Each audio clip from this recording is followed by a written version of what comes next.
0610. And joining me this morning is the Superintendent of LCO Schools, Jessica Hutchison. Good morning, Jess. Good morning. Good morning. Well, it's that time of year. I was starting to see commercials on television for kids' clothing, and I thought, oh, that's a subtle way of saying back to school.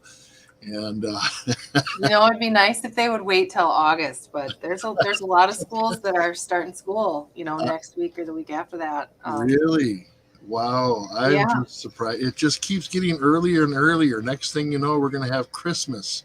And and those holidays will be all starting at the end it of goes August. fast. It's that getting older part. It just speeds up, I think. Right. Yeah. Well, school starts the week of August 21st for LCO. And how's enrollment going? How's that push to get people enrolled? Well, we're pretty steady. We have summer school right now. We're just finishing up the last 3 days of summer school, and that's kind of a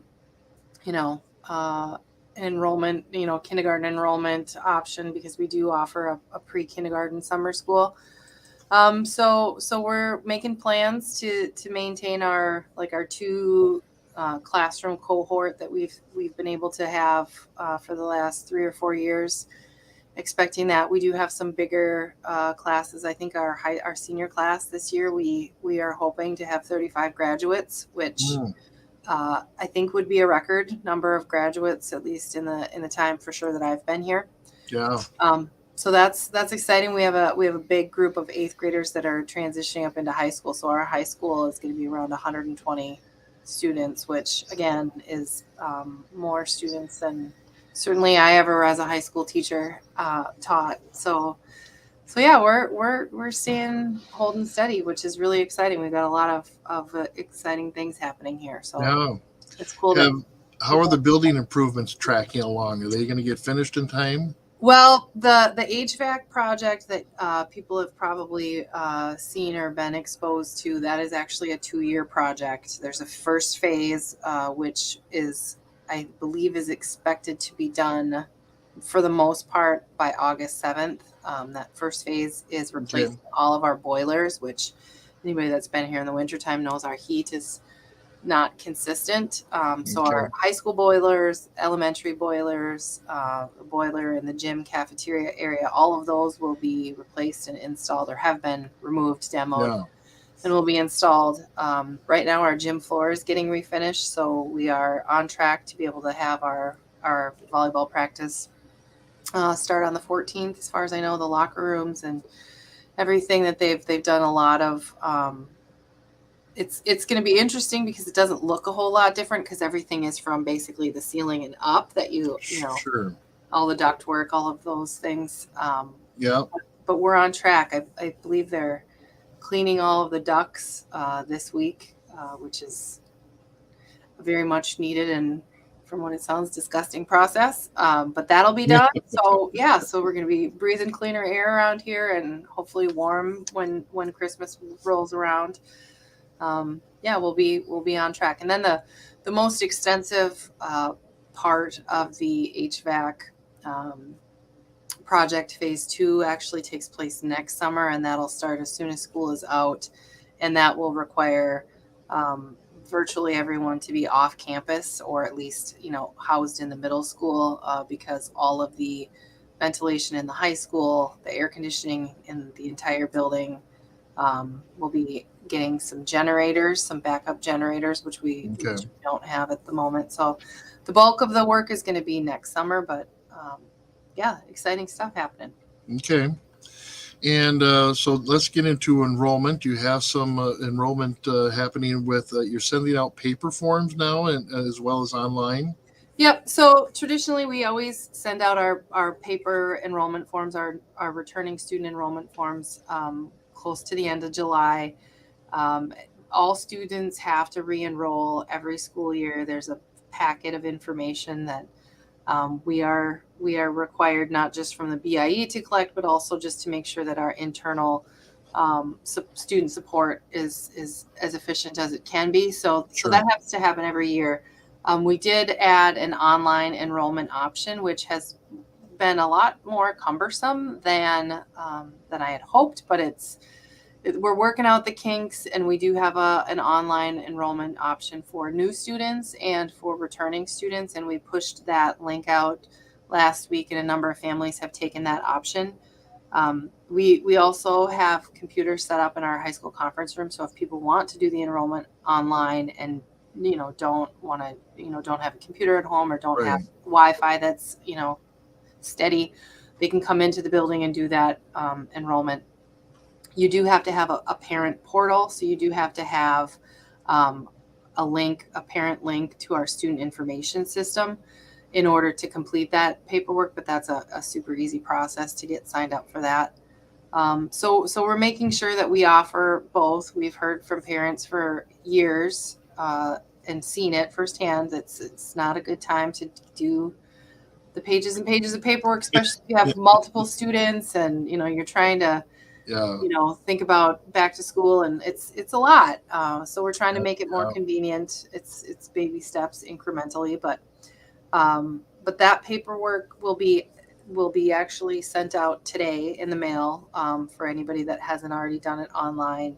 And then we're actually going to do a couple drawings next Friday for anyone that has gotten their enrollment paperwork, either the hard copies returned or the online registration, just as a encouragement to get that stuff taken care of before we actually do come back to campus. Sure. Yeah. So a little incentive there that they'll be entered into a drawing. Yep, So, yep. It's not. It's hard to get in that mode of getting kids back to school, but yeah. we're rounding the corner, and we actually this year our first day of school is going to look a little bit different than it has in the past, because we have grown and we've expanded, and we have lots of different buildings, and more students, just kind of across the board. We've listened to a lot of the frustrations of parents and of students and of staff, honestly. Hmm. And what we're doing is our first day of school will be in two phases, similar to what some schools locally do. Kindergartners, sixth graders, and ninth graders, and then our 4-year-old kindergartners, their first day of school will be on August 21st. And that will give them an opportunity to come to school kind of in a more low-key fashion. They'll be able to ride the regular bus, go through their scheduled day, learn, where they go, what time they go there, practice opening their lockers, do those kinds of first day jittery kind of routines. Sure. And then the second day, their second day will be the first day for everyone else on August 22nd. And that's when everybody else, all the other grades will be on campus. And we'll also do our feather pole ceremony that day at 10 o'clock. So that gives us a little bit more of an opportunity to let the dust settle on the first day and newness of everything before we change the schedule and have a ceremony outside. So it looks a little different. We're hoping that it helps to make things more smooth for kids and for parents and staff as well. Yeah. All right. Wow. Yeah, like you said, it's a lot to all of a sudden think. Of course, it didn't come up all of a sudden, but just to have all this stuff happening earlier and earlier, and it does take a lot. And I never think about, as you do, the parents with multiple children and in multiple grades, and Yep. it's a lot for the parents in the community It to. really is. It really is. And speaking of that, we do have an open house scheduled on Oh, yeah. August 17th. Again, that's something that we've been doing, I think, probably for the last 10 years. That's runs from 3 o'clock to 5 o'clock. That's an opportunity for elementary students to come in and see their classroom, meet their Yeah. teacher. Yeah. If school supplies, they can bring them in that day, find out where their cubby is, and Hmm. um, same thing for middle school and high school students. They can come in, get their locker assignments. High school students will be assigned a Chromebook. They look at their schedule. If there's any changes that they need to make, they can do so at that time.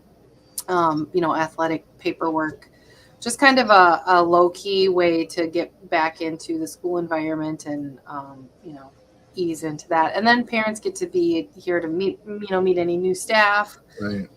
We do have our annual Title I meeting that's taking place right before that. It's at 2:30 in the cafeteria, and that's a review of our Title I programming that we have here at Lac-Courte. It's also a chance for parents to give input on our parent engagement policy that we renew every year. So really just trying to make sure that kids and parents feel welcome in the school. They know who their child's teachers are. They know what their child's day looks like. All those, transportation, busing, after Right. school plans are finalized and put in place. So that's happening on the 17th. All right, Hutch. Well, take a deep breath. Yeah, it's still July. It happens fast, that we turn that corner, 4th of July, honor the earth, and then it's like, wham, it's here. Oh, well, thank you for stopping in today and updating everyone. I hope people will take advantage of the incentives to get their school registrations into you, and we look forward to a great year, and we'll probably talk to you before school starts. Absolutely. It's my pleasure. All right. Take care. Bye-bye. Bye. Yeah, Jessica Hutch from